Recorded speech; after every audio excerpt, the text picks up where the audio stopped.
Welcome to this deep dive. I want to start off today by having you just imagine a number. Okay. 499,000. Now, I want you to imagine that number representing empty hard hats, idle tower cranes, unpoured concrete. Yeah, that's a lot of empty job sites. It really is. Because right now the construction industry needs exactly 499,000 additional workers this year. That's just for 2026 alone.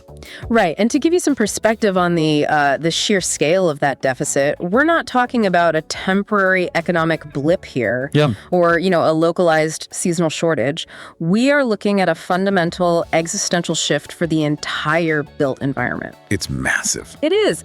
The old playbook of just putting a help wanted sign on a chain link fence or posting a generic job ad online, that is completely obsolete. I mean, the sheer volume of missing labor is fundamentally altering how projects get built, how they're priced and scheduled. And that brings us to the fascinating stack of industry intelligence we've got in front of us today. We're looking specifically at excerpts from a pretty comprehensive report. It's titled Constructing the Future: Bridging the 500K Worker Gap. A really solid read. Yeah, it really breaks it down. So our mission for this deep dive is to unpack this massive workforce crisis.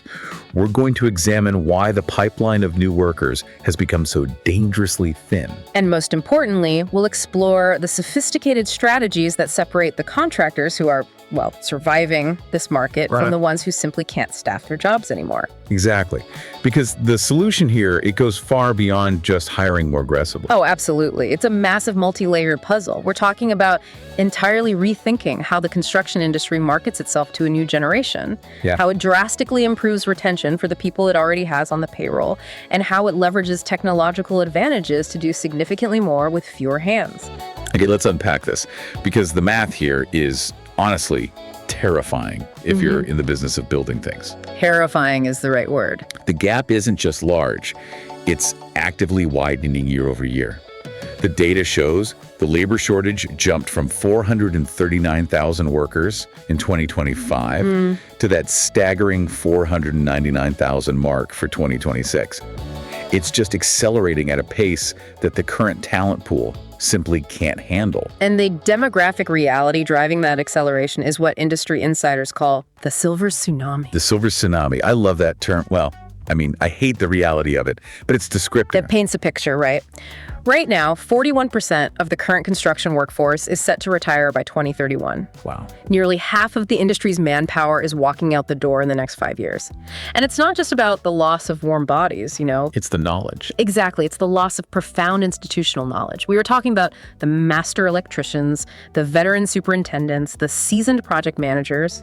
The people who actually know how to solve complex on-the-fly problems. Right. When the architectural blueprint doesn't perfectly match the reality of the dirt on the job site. Which happens every day. Every single day. Yeah. That kind of instinct takes decades to build, and 41% of it is evaporating. And you'd naturally assume, okay, the older generation retires, a younger generation steps up to fill the void. You would assume that. But the numbers paint a very different picture.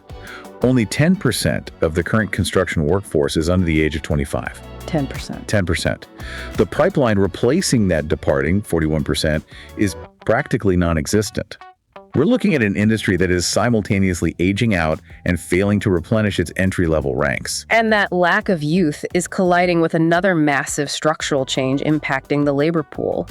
The intelligence we're analyzing highlights a critical data point regarding recent immigration enforcement that we really have to factor into the overall math here. Yeah, and before we dive into this specific metric, I want to be very clear with you listening.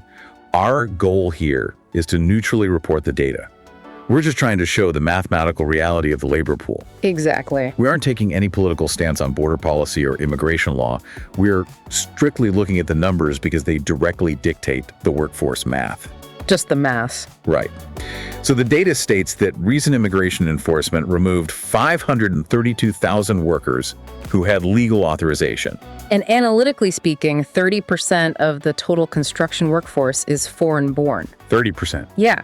So the sudden removal of over 500,000 legally authorized workers represents a massive immediate contraction in the available labor supply. It's a huge hit. It really is. You have the demographic cliff of retirements on one end, a severe lack of young people entering the field on the other, and now a sudden sharp reduction in a demographic that historically makes up nearly a third of the industry.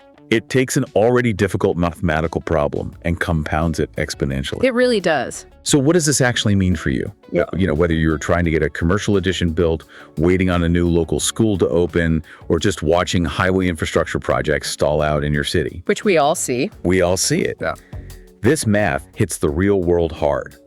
The data notes that 45% of contractors are currently experiencing project delays directly due to these labor shortages. Almost half. Almost half of all builders can't hit their deadlines simply because the physical hands required to do the work do not exist in their market.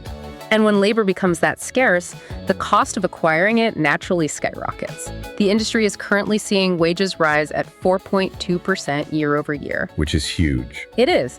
Now, on the surface, rising wages sound fantastic for the workers themselves. Sure. But for the contractors managing the projects, it's actively compressing their profit margins, particularly when they're locked into fixed-price contracts. Let's ground that concept in reality for a second. Imagine a general contractor signed a deal 2 years ago to build a municipal recreation center for, say, $20 million. Okay. That price is locked in. But since then, the cost to hire pipe fitters, welders, heavy equipment operators, that's jumped 15%. Right. They can't just go back to the city council and ask for another $3 million because the labor market tightened. No, they just have to eat that loss. It turns a profitable project into a liability practically overnight. Which brings up a glaring paradox here. If wages are climbing at over 4% annually and jobs are incredibly plentiful, Yeah. basic economics would suggest people should be flooding into the industry to take advantage of the boom. But they aren't. No. The statistics show only 7% of young job seekers even consider a career in construction. Single digits. 7%. It's fascinating to look at an industry that is so fundamental to literal civilization, yet it suffers from such a catastrophic marketing problem. The disconnect between the earning potential and the perceived desirability of the job is massive. Well, for decades, the societal push has been overwhelmingly directed toward 4-year university degrees. Right, go to college or else. Exactly. The narrative in schools often implicitly or even explicitly stigmatize the skilled trades as a fallback option rather than a lucrative, highly skilled career path. And the construction industry historically failed to effectively counter that narrative. So what do the sources say about fixing that? The long-term solution suggested by the data requires a complete paradigm shift in early intervention. Meaning we can't wait until high school career fairs. No, it's way too late by then. If we look at the timeline, pitching the trades to a 17-year-old is usually a lost cause. By then, that 7% consideration statistic is already locked in, and those students have mentally committed to a university track. Right. The intervention has to start by introducing skilled trades in elementary and middle schools. It's about normalizing the profession at a much younger age. Exactly. It involves showing students the tangible satisfaction of building something real, showing them the advanced technology now used on job sites. Because it's not just hammers and nails anymore. Not at all. There are drones, 3D modeling, advanced robotics, and frankly, we need to show them the massive earning potential of becoming a master tradesperson without taking on crippling student loan debt. Which is a huge selling point right now. It's massive. You have to build a sustainable pipeline by shifting the cultural perception before students have finalized their educational trajectories. Now, for the young people who do actually enter the pipeline, the data shows there is a clear gold standard for recruitment and training, and that's apprenticeship programs. Oh, absolutely. The intelligence highlights a massive 72% retention rate for graduates of these programs. In an industry that is actively bleeding talent, holding on to nearly 3/4 of your new hires is a monumental advantage. Apprenticeships are arguably the highest return on investment recruitment channel available to contractors today. Why do you think that is? Because they align perfectly with the reality that complex skills are most valuable when they are understood and applied practically. An apprenticeship bridges that gap between classroom theory and immediate real-world application. Right. A worker isn't just reading a textbook about electrical load distribution. We're actually doing it. Yeah, they're wiring a commercial panel under the supervision of a master electrician.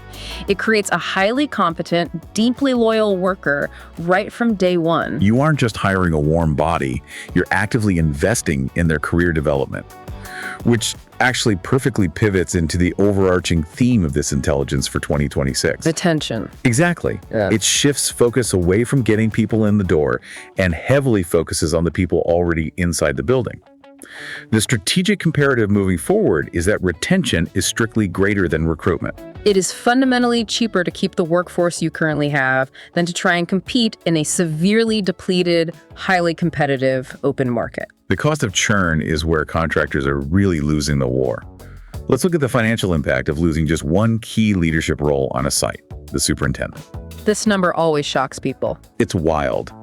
The data states that replacing a single superintendent costs a contractor between $150,000 and $250,000 all in.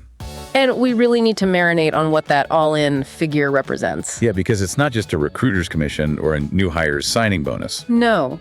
When a seasoned superintendent walks off a job site for a competitor, they take the momentum of the entire project with them. Right, you're losing established relationships with local vendors. You're losing the nuanced understanding of which subcontractors are reliable and which ones need constant supervision. You have the inevitable scheduled delays, while the new guy spends weeks just getting up to speed on the blueprints. Exactly.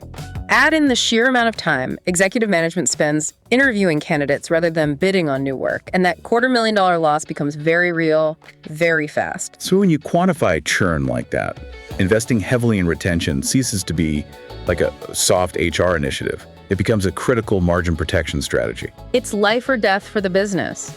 The central challenge for contractors is figuring out how to keep their best workers from jumping ship to a competitor who's offering, an extra $3 an hour. And the data reveals it takes much more than just bumping up base wages. A lot more. The most successful contractors are pulling entirely different retention levers. While a competitive hourly rate is the baseline, obviously, the key differentiators keeping workers loyal are comprehensive benefit packages. Which the industry historically wasn't great at. No. Yeah. But now we're talking about robust health insurance, solid retirement plans, matching contributions, generous paid time off, clearly documented career advancement paths, and most surprisingly, for this specific field flexibility. That's the wild card. Seeing top-tier contractors successfully implement PTO and flexible scheduling is a massive paradigm shift. Huge. Historically, construction runs on a highly rigid sun-up to sundown schedule. Taking a day off often meant risking your spot on the crew. Right, you just didn't do it. So offering flexibility fundamentally alters the relationship between the employer and the tradesperson. Because it acknowledges the physical reality of the job.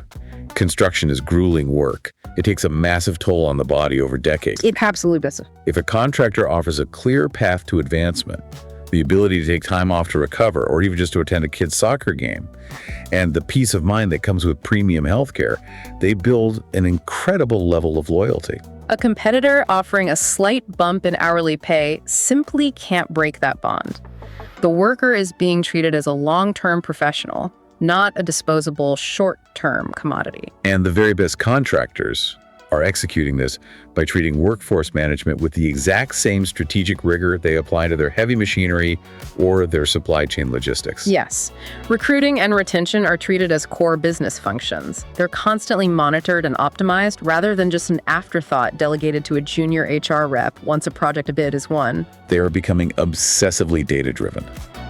The contrast in operational strategy is striking. 99% of top-performing contractors are now utilizing sophisticated workforce planning software. 99%. That's essentially universal adoption among the industry winners. If a firm isn't using tech to plan their workforce in 2026, they're effectively flying blind in a hurricane.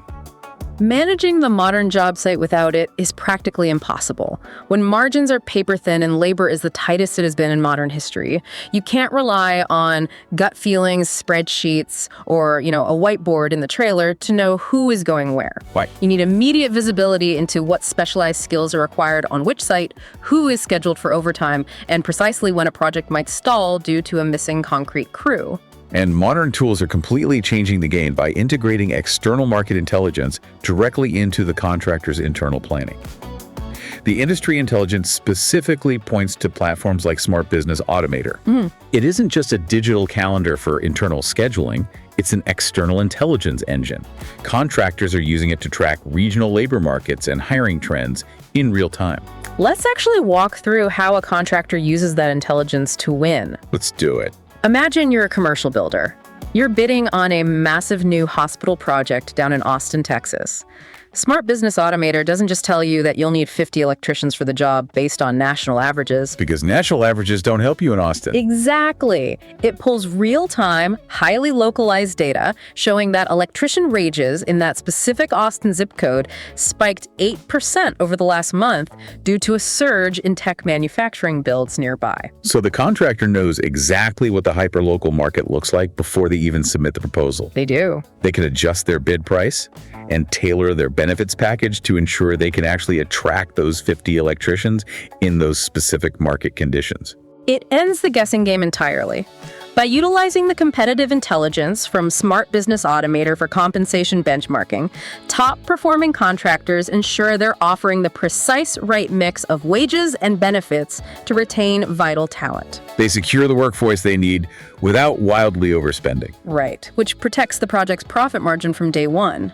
Synthesizing everything we've covered today from these sources, the construction industry is facing a multifaceted math problem that absolutely cannot be solved by brute forcing the old methods. The traditional model is dead. It's completely dead. Surviving 2026 and the years to follow requires treating skilled workers as long-term, high-value investments. It requires deploying smart technology like Smart Business Automator to stay fiercely competitive with compensation benchmarking and dynamic scheduling. And on a macro level, it requires a fundamental rebranding of the skilled trades for the next generation. Yes. Beginning long before a student ever sets foot in a high school. It's vital for you listening to internalize why this specific industry crisis impacts your daily life. Whether you are a real estate investor analyzing commercial development deals, a city manager trying to stretch a budget to update aging infrastructure, or just a citizen who relies on the physical world getting built, repaired, and maintained. Which is all of us. All of us. This 499,000 OPRIA worker gap is not an abstract spreadsheet problem. It directly dictates project timelines, housing availability, and the fundamental costs of the buildings you live and work in. The physical world around you is going to get harder, slower, and significantly more expensive to build. So what does this ultimately mean for the future of the built environment? I want to leave you with a final thought to mull over on your own. We know from the data that 41% of the industry's seasoned wisdom. The master craftsmen. Right, the veteran site managers, they are retiring in the next 5 years. We know the human pipeline designed to replace them is dangerously thin. If the physical hands simply aren't there to pour the concrete and run the wire, will this historic lack of manpower force a total revolution in how we actually construct buildings? It's a great question. Will the specific labor crisis be the ultimate catalyst that forces the industry to pivot entirely away from traditional on-site building, pushing us toward prefabricated modular construction or even AI-driven robotics just to get buildings off the ground? It's definitely something to think about the next time you see a tower crane in the sky. Thanks for joining us on this deep dive.